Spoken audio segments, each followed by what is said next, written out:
నోరూరించే కారం రంగు రుచి ఆచి కారం పొడి. తెలంగాణలో మున్సిపల్ ఎన్నికలకు కేబినెట్ ఆమోద ముద్ర వేసింది. జనవరి 20న మున్సిపల్ ఎన్నికల నోటిఫికేషన్ జారీ చేయాలని కేబినెట్ నిర్ణయించింది. ఫిబ్రవరి 2వ వారంలో పోలింగ్ నిర్వహించాలని డిసైడ్ అయినట్లు సమాచారం. కాగా సమ్మక్క సారలమ్మ కొలువైన మేడారంలో తొలిసారి మంత్రివర్గ సమావేశంలో ఈ నిర్ణయం తీసుకుంది. మున్సిపల్ ఎన్నికలు ఒకే విడతలో బ్యాలెట్ పద్ధతిలో జరగనున్నాయి. ఇప్పటికే బ్యాలెట్ బాక్సులు, పోలింగ్ మెటీరియల్, సిబ్బందికి శిక్షణ వంటి అంశాలపై రాష్ట్ర ప్రభుత్వం కసరత్తు పూర్తి చేసింది. ఇదే అంశానికి సంబంధించిన మరింత సమాచారం మా బ్యూరో చీఫ్ నరేందర్ అందిస్తారు. నరేందర్. రైట్ సందీప్, కాసేపటి క్రితమే కేబినెట్ సమావేశం ముగిసింది. దీంట్లో చాలా అంశాలు కూడా ప్రస్తావనకు వచ్చాయి. మంత్రివర్గ సమావేశంలో మేడారం వేదిక జరిగినటువంటి మొదటి మీటింగ్ ఇది. ఎందుకంటే హైదరాబాద్ లో కాకుండా ఇతర జిల్లాల్లో జరగడం అనేది మొదటిసారి. ముఖ్యమంత్రి రేవంత్ రెడ్డితో పాటు మంత్రులందరూ ఇక్కడికి వచ్చి కేబినెట్ సమావేశంలో చాలా అంశాలు మాట్లాడారు. మున్సిపల్ ఎన్నికల మీదనే ప్రధానమైనటువంటి చర్చ జరిగింది.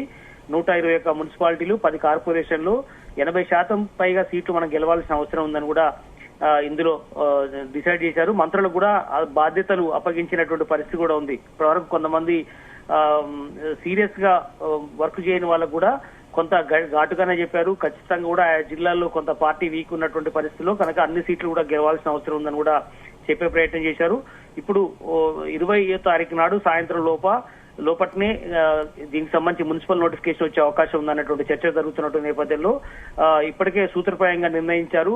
12వ తేదీ నాడు ఎలక్షన్స్ వచ్చే నెల 12 నాడు జరిగే అవకాశం ఉన్నట్టుగా కూడా సమాచారం ఉంది. కనుక ఇందుకు సంబంధించినటువంటి రిజర్వేషన్ సంబంధించినటువంటి ప్రక్రియ కూడా పూర్తయింది.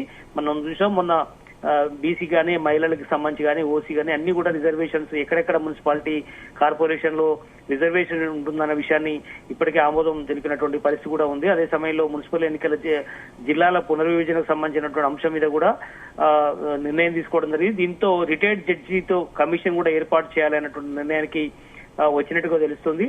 18 అంశాల మీద ఎజెండా కొనసాగింది. దాదాపు 2.5 గంటల పాటు కొనసాగినటువంటి కేబినెట్ సమావేశంలో పలు అంశాలు తీసుకొచ్చారు. 12 అంశాలపై చాలా సీరియస్ గా చర్చ జరగగా మరో 6 అంశాలపై ఇంకా కొనసాగినటువంటి పరిస్థితి చూసాం. జిల్లాల పునర్వ్యవస్థీకరణ కోసం కూడా ప్రధానంగా చర్చ జరిగింది. ఎందుకంటే కొన్ని మండలాలు తక్కువ మండలాలతో జిల్లాలు ఉండడం కానీ, కొన్ని అత్యధిక మండలాలు ఉండి కూడా జిల్లాలు ఉన్నటువంటి అవి ఉన్నాయి. ఇవన్నీ కూడా బీఆర్ఎస్ గవర్నమెంట్ లో ఏర్పాటు చేసినటువంటి జిల్లాలు ఉన్నాయి. కాబట్టి ఇవన్నిటిని కొంచెం రిటైర్డ్ జడ్జితో మొత్తం కూడా జిల్లాల పునర్వ్యవస్థీకరణ చేయాల్సిన అవసరం ఉందని కూడా కేబినెట్ లో నిర్ణయించారు.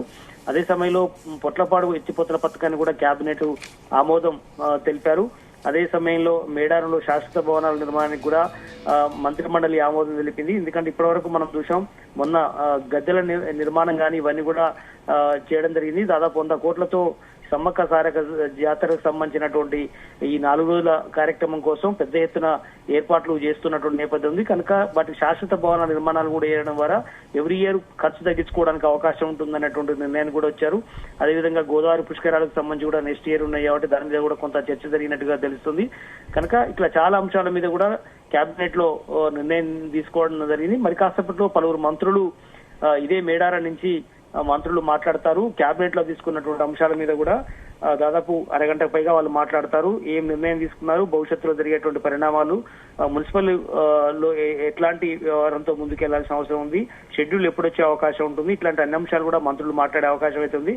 ప్రధానంగా వచ్చే నెల 12వ తేదీ నాడు ఎలక్షన్స్ జరుగుతాయన్నటువంటి చర్చ జరిగితే ఉంది. అదే సమయంలో ఎల్లుండి 20వ తేదీ నాడు దీనికి సంబంధించి నోటిఫికేషన్ వచ్చే అవకాశం ఉంటుందన్నటువంటి చర్చ అయితే ఫైనల్ గా జరుగుతుంది. ఏదైనా కూడా మున్సిపాలిటీల మీద ప్రధానమైనటువంటి ఫోకస్ పెట్టినట్టుగా అర్థమవుతుంది. కేబినెట్ లో ఇప్పటికే గ్రామ పంచాయతీల్లో దాదాపు 60-65% పైగా సీట్లు గెలుచుకున్నటువంటి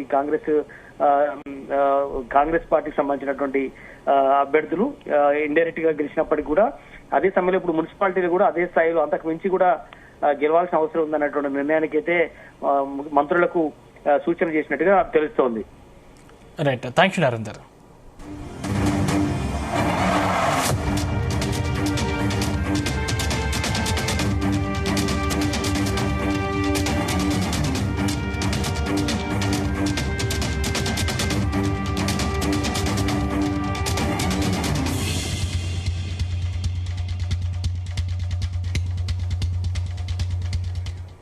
గుమగుమల వంటలే వంటలే అదరకొట్టే కారం రంగు రుచి ఆచి కారం పొడి.